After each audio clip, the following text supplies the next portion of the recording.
Bien amigos, continuando con el programa, nos visita el doctor Gonzalo de las Casas. Él es abogado o socio del estudio Rebasa, Alcázar y de las Casas.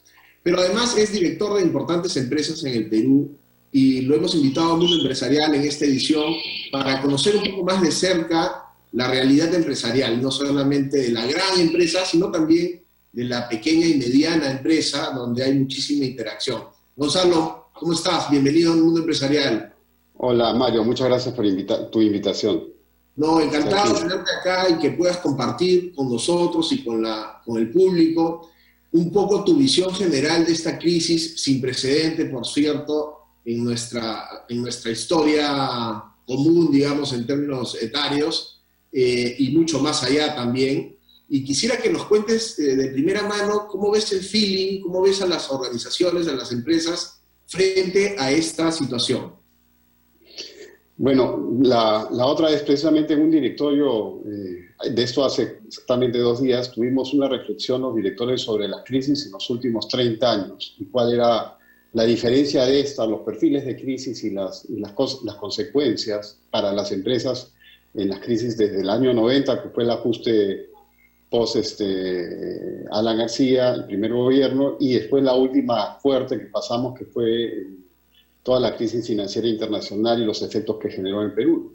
Esta COVID es una crisis totalmente diferente a las anteriores por su violencia en términos de gestación. O sea, normalmente tú lo que encontrabas era una situación que se iba incubando de a poco, a veces por razones de carácter macro del país, hiperinflación, déficit fiscal, mala política monetaria, en otros casos desmontaje de subsidios y reajuste de las empresas a una nueva realidad económica.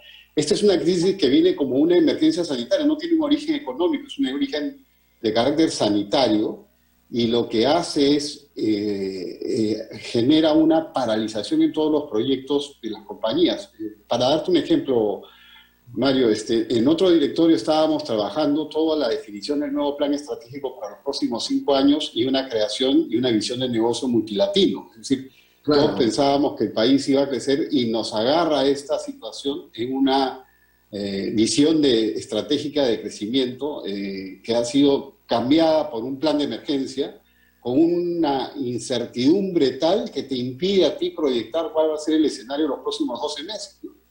Por otro lado, el hecho de postergar vencimientos a nivel de deuda financiera, lo que te da es un alivio, pero no te da la solución. Entonces, como el reto en esta etapa es precisamente cuánto y cómo debes manejar tu liquidez. Entonces, yo contaba la otra vez también que es como que la empresa se haya sumergido en un mar profundo con un tanque de oxígeno, pero no se sabe cuánto tiempo va a estar debajo de la superficie, y en consecuencia ese es otro factor. Entonces lo que hay que poder tener y medir es la resistencia, pero a su vez cómo tenemos que actuar con todo el grupo, los grupos de interés alrededor de la compañía para salir juntos de este proceso. Es cierto, Gonzalo, en la banca ya terminaron las subastas de reactiva de los primeros 30.000 millones, pero no se han colocado todos los 30.000 millones. Quiere decir que hay un problema, no sé si de operaciones o de nivel de riesgo, o ¿cuál es tu impresión sobre esto? ¿Por qué es que los bancos que parecían que estaban pues colocando muy rápidamente al principio se han demorado también en la colocación final de los 30.000 millones? Y bueno, ahora se vienen otros 30.000 millones que hay que ver todavía el reglamento que nos dirá, ¿no?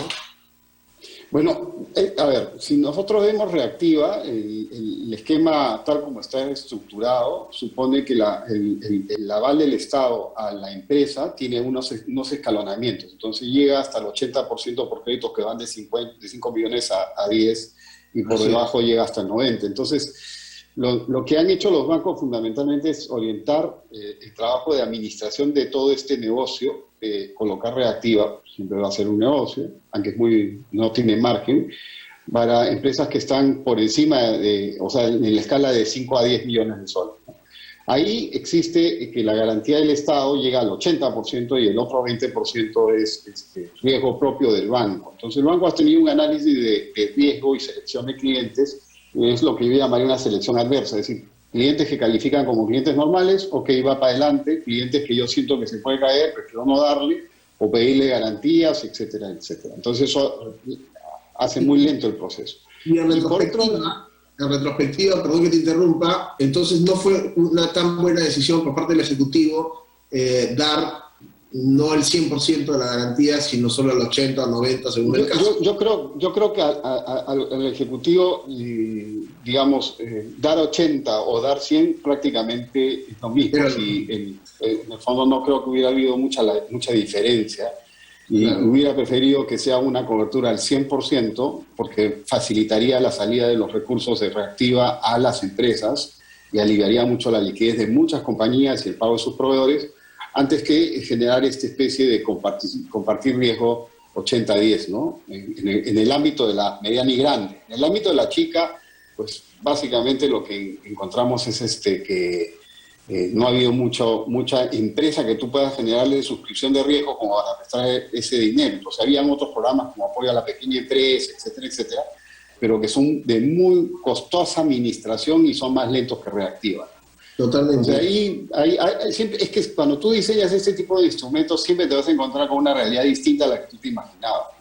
Lo importante es tener la capacidad de reacción y corrección inmediata y poder avanzar.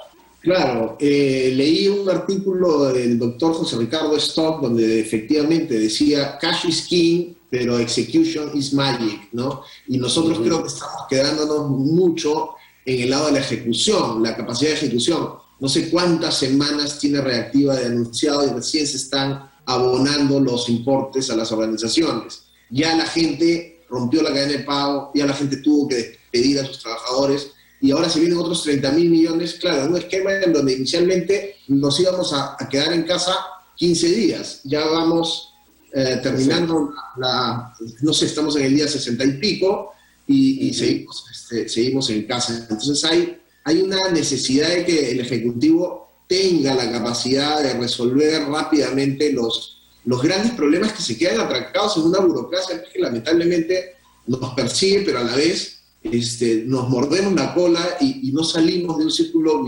vicioso en términos de la capacidad de ejecución. La semana pasada estuvo con nosotros Hugo Santamaría, economista principal o economista en jefe de Apoyo Consultoría, y ellos hacen unas mediciones de cómo está el empresario y las expectativas del empresario. Y en general, claro, evidentemente también miden algunas otras cosas. Pero me llamó la atención que me mencionó que todos los indicadores que medían eran las peores mediciones en, no sé, 20 años que vienen midiendo esto, o un número similar o parecido. ¿Cómo sientes tú al resto de directores, a los CEOs, a los gerentes generales en términos de las expectativas? Porque al final del día, claro, la crisis per se es una foto muy clara hoy, pero cuando sucedan los levantamientos y se reactive la economía, va a depender de esa expectativa del empresario y la apuesta que quiera darle a su negocio y al futuro en general. ¿Cómo mides tú hoy día? ¿Cuál es la percepción que tienes tú con respecto a esto dentro del empresariado?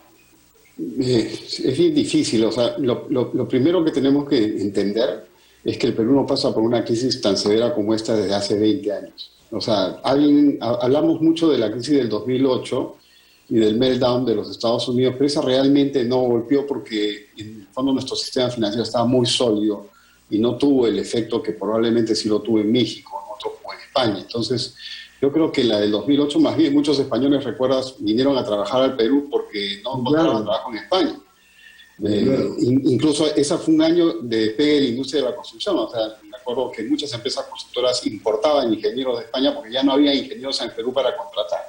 O sea que tenemos 20 años de crisis, sin crisis. Entonces, tanto los directorios como las empresas están teniendo una situación con la que no han vivido hace 20 años. Como te digo, hace 2 o 3 meses en un directorio, una empresa grande, yo veía planes estratégicos para los siguientes 5 años y cómo orientar nuestro crecimiento y la utilización de nuestros recursos para el crecimiento.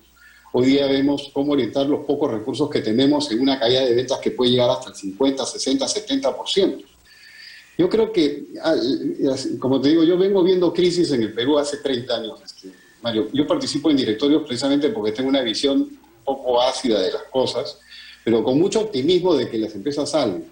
Y cuando hice este análisis retrospectivo de la crisis, lo que encontré fue dos cosas, ¿no? Que tú, cuando estás en crisis, no importa que hayas sido exitoso en el pasado, lo importante es que tengas la capacidad de innovarte y adecuarte a las nuevas estructuras. Empresas que fueron exitosísimas antes de montaje de subvenciones quebraron, Mario, básicamente porque no se pudieron ajustar. Entonces, el reto de todos los directorios, los gerentes, es utilizar las herramientas que hoy día pone el gobierno, un gobierno que está más sólido, que nunca ha estado en épocas de crisis tan sólido y tan solvente como está utilizar las herramientas que tenemos, que son reactivas, que son las ventajas tributarias. Ha salido un nuevo procedimiento de fast track para reestructuración de deudas de manera acelerada. El ECOPI también está poniendo lo suyo en eso y hay que utilizarlo. Efectivamente. Pero utilizarlo para cambiar, o sea, no utilizarlo para permanecer. Y no importa, y esto lo quiero decir claro, no importa que hayamos sido exitosos 20 años. Lo que tenemos que ser es exitosos en salir de la crisis. Y ahí hay otro elemento importante. Colaboración transversal y mucha humildad y harta comunicación con tus aliados estratégicos. Encontré, por ejemplo, en una comunicación entre un proveedor y un cliente y una empresa, este concepto que mi proveedor es mi aliado estratégico. Y el aliado estratégico se conoce en las peores etapas. Entonces, claro, lo que tratamos de hacer es, sí se ha roto la cadena de pagos, pero tenemos que entender que si cambiamos y trabajamos juntos en una buena visión de futuro, de corto plazo, no de largo plazo, vamos a poder planificar y regresar a la ruta del crecimiento fortalecido. Claro, lo que sucede es que el corto plazo, como lo conocemos, en una crisis como esta, puede ser pues un largo plazo, ¿no? Bueno, es un proceso de oscuridad. Sí, es un proceso de oscuridad con incertidumbre que a veces que emocionalmente lo convertimos en un largo plazo. Sí. Exactamente. Gonzalo, muchísimas gracias por tu participación en el programa y esperemos pues que las cosas cambien para bien rápidamente y podamos retomar la senda de crecimiento que tanto necesitamos y que, bueno, estábamos en un proceso interesante. Muchas gracias. Ojalá, Mario, los políticos nos ayuden a hacer eso porque también tienen que poner de su parte para lograrlo, ¿no? Claro, ese es un capítulo que tomaría varias horas y tenemos muy poco tiempo en la televisión, pero esperemos poder cubrirlo y contaremos con tu presencia para que nos ayudes también en eso. Muchísimas gracias. Gracias a ti, Mario, por darme la oportunidad. No, encantado. Fue el señor o el doctor Gonzalo de las Casas, el socio del estudio Rebasa Alcázar y de las Casas, quien estuvo con nosotros y participante de muchos directorios, dándonos un poco las perspectivas y el sentimiento general sobre esta crisis dentro del empresariado. Regresamos con más tras la pausa en Mundo Empresarial.